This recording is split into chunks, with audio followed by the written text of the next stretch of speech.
Hey cookmates, so today I'm going to be showing you how I make the ultimate Nigerian snack, puff puff. As we all know, puff puff is an essential at every Nigerian get together, party, anywhere. And now with this recipe, you don't have to wait to get to a party to enjoy puff puff. You can always make yours and enjoy it from the comfort of your home. Now just sit back, relax and enjoy this recipe. So to begin the process, I'm going to add all my dry ingredients to a bowl. So in the bowl, I'm going to be adding some flour, sugar, yeast, nutmeg for that nice flavor and aroma, and a pinch of salt. Now I'm going to mix all the ingredients together to make sure they are even, and then I'm going to proceed to adding my water. It's always good to start off your puff puff batter with a 2:1 flour to water ratio, and by that I mean for every 2 cups of flour you use, you should start off your puff puff batter with 1 cup of water. Which one is puff puff? Puff puff batter with 1 cup of water. And now I'm just going to mix that together and make sure it's even. Now you can stick to this 2:1 flour to water ratio, and your puff puff is going to come out looking very nice, and it's also going to be very easy for you to scoop the batter into the oil since your batter is going to be very firm.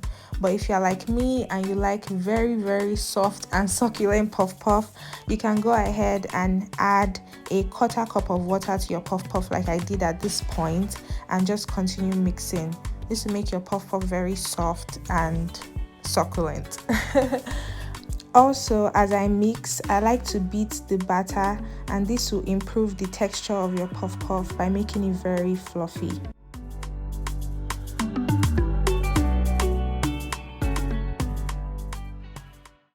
I do the mixing and beating process for about 5 minutes, and once I'm done with that, I'm just going to go ahead and cover my puff puff and keep it in one place to rise.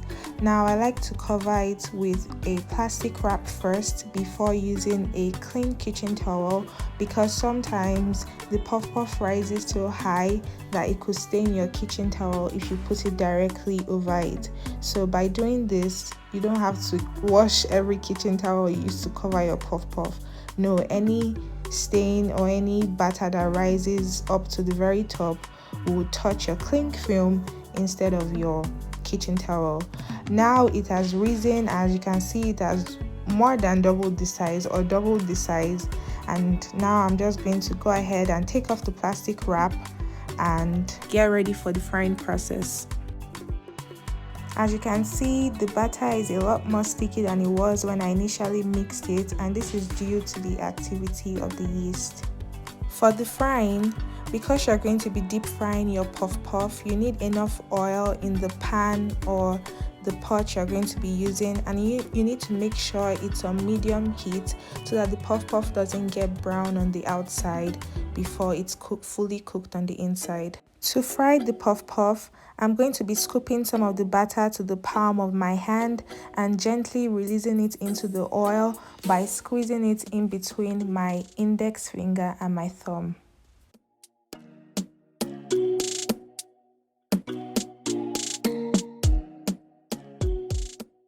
As you fry, you want to make sure you're not overcrowding the pan.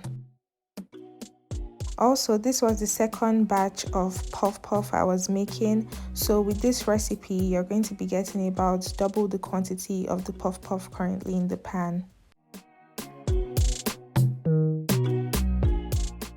You want to make sure you are turning your puff puff and moving it around the oil from time to time so it's golden brown on all sides.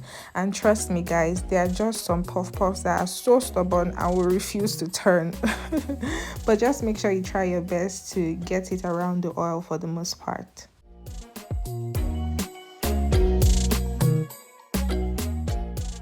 So now that I'm done frying, I'm just going to scoop the puff puff out of the oil and transfer it to a bowl lined with paper towel just to absorb any of the oil that might be lingering around the puff puff.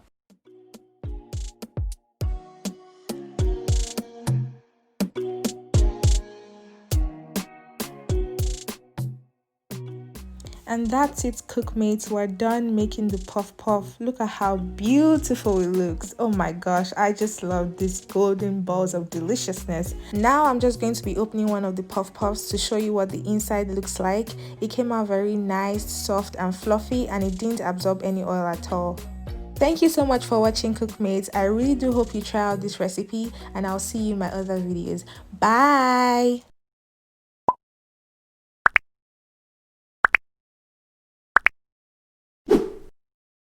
So yummy.